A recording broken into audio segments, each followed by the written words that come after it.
Chapter 4. The Sixth Bell.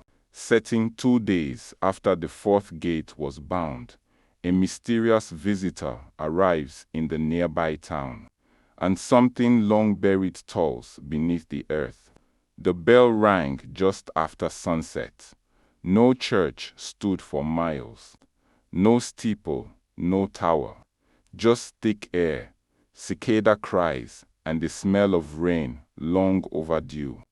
Camille froze in the middle of carving a sigil into the wooden floor of Auntie Rose's attic, the knife pausing mid-curve.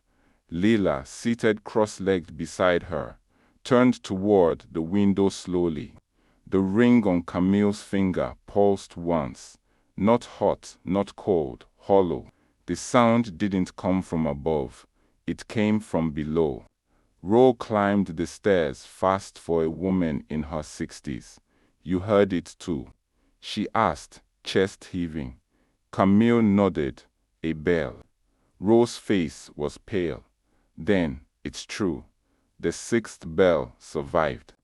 20 miles east, in a roadside diner outside the woman who called herself Miss Calhoun didn't eat. She sat in a booth alone, fingers gloved, coat buttoned too high for the humidity.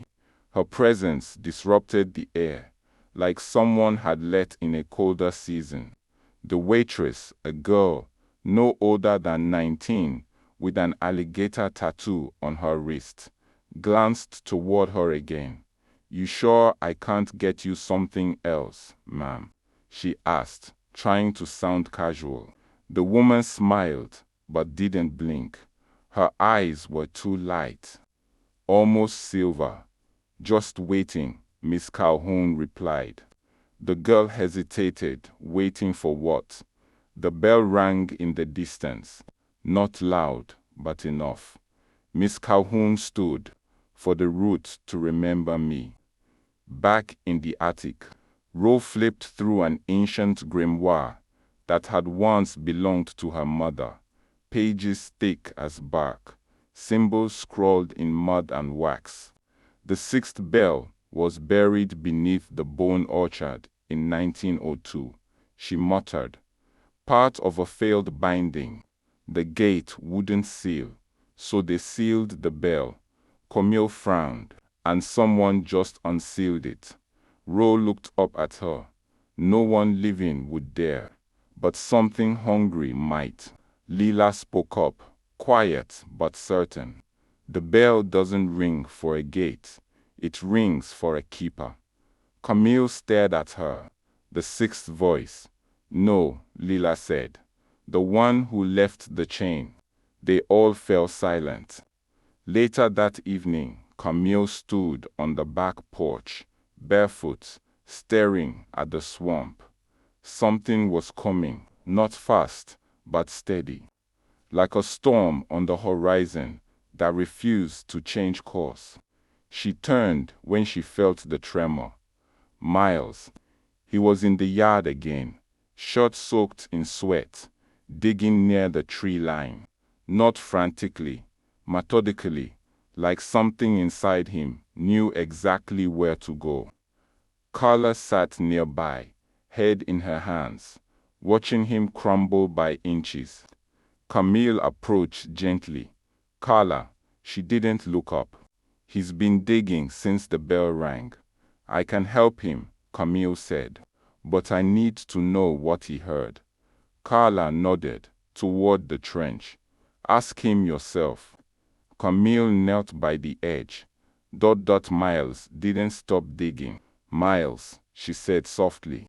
His eyes flicked toward her, not mad, not hollow, just focused. It's here, he said. What is the crack? Camille's heart slowed. You mean a gate? No, he stopped, placing his hand against the muddy earth.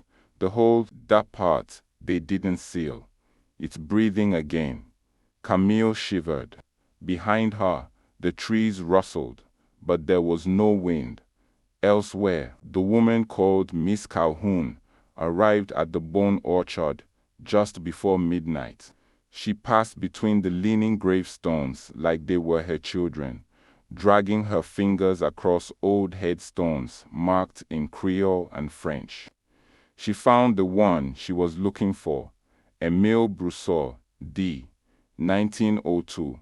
She placed her hand on the grave, and the ground responded. The soil turned soft, the stone warm.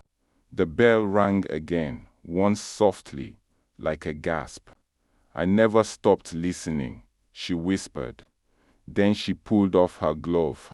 The ring on her finger was charred, blackened like volcanic glass, and shaped into a coiled serpent biting its tail. She pressed it to the dirt, and the gate beneath her sighed. Back at Rose, Camille stood at the kitchen sink washing ash from her hands when Lila entered quietly. Someone's coming, the girl said. Camille dried her hands. I know, she's not new. Camille turned. What do you mean? Lila tilted her head. The root remembers her. Ro appeared in the doorway. Then she was a keeper once.